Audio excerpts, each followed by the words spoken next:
Hi, this is Cousin Russ. I just discovered that I have a database problem in that I have two marriages. I found a gentleman and he had a bunch of kids. But the bad news is I found out that some of those kids were not from the wife that I had discovered and that I've been working with. So let me switch over to Family Tree Maker and show you what I have. This is a gentleman, Charles, and he's got five children. And you'll notice that there's a number two. Let me see if I can't zoom in on that a little bit. So you can see that down here there's a number two. And if I hover, it says choose spouse, and then I have I clicked on the icon that's there, and there are two spouses. The asterisk is there, and the asterisk is there because that is who I thought the preferred spouse was.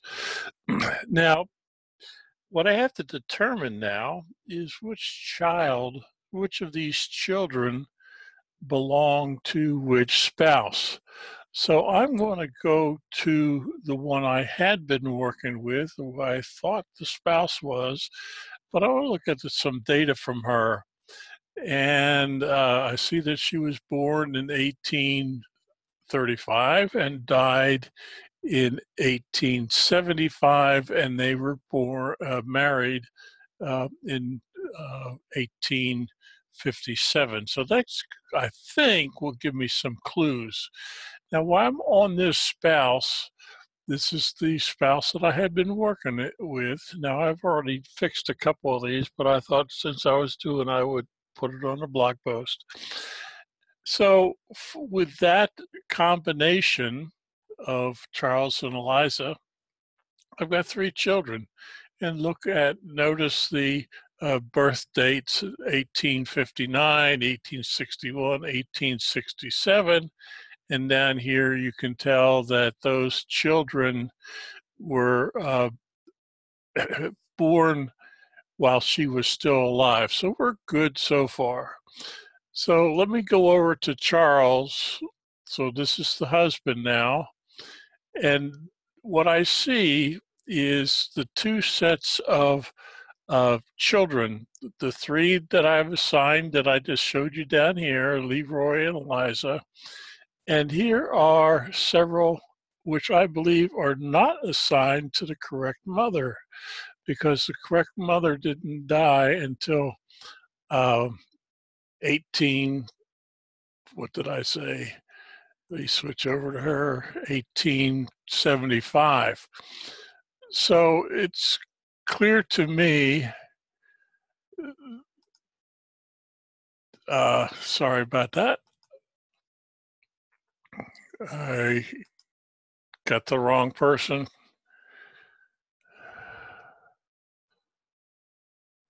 Okay, I'm back. Sorry about that. So 1875 is when she died. So these top three children are most likely hers, but I've got them assigned to the wrong mother. So I'm going to go to this first one, which is Mary Jane.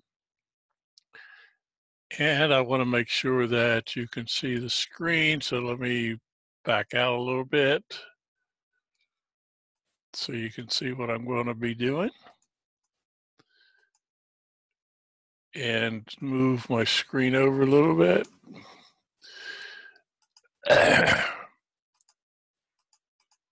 Okay, so I'm going to the person tab. I'm sorry, the person menu. Attach a detached person.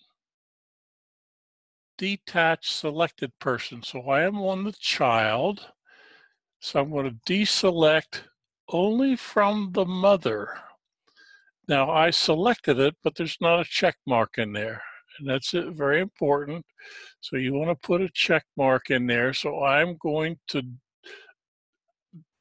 detach Betty from sorry, I'm going to detach Mary Jane from Betty and click OK.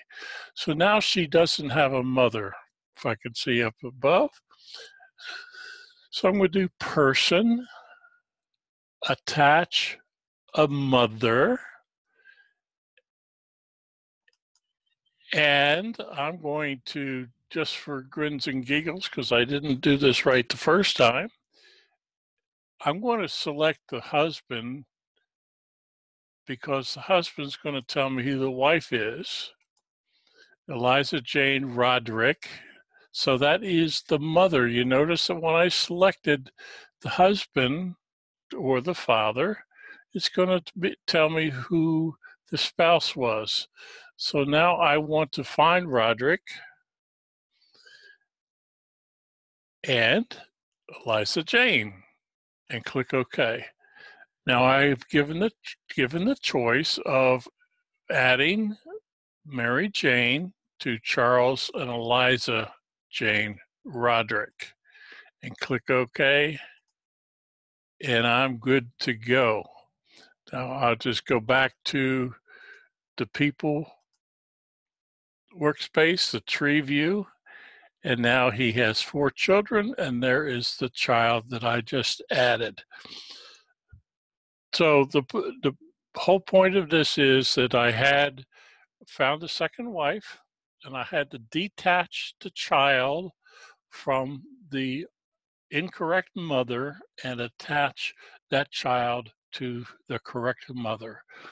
I will do this for the other 3 kids, but I'll do that after the recording. And I will, if you have any questions or comments, leave it on my blog or leave it in the Cousin Russ genealogy community, and I will, if you have comments, I'll answer your questions. Thank you very much and have a great day.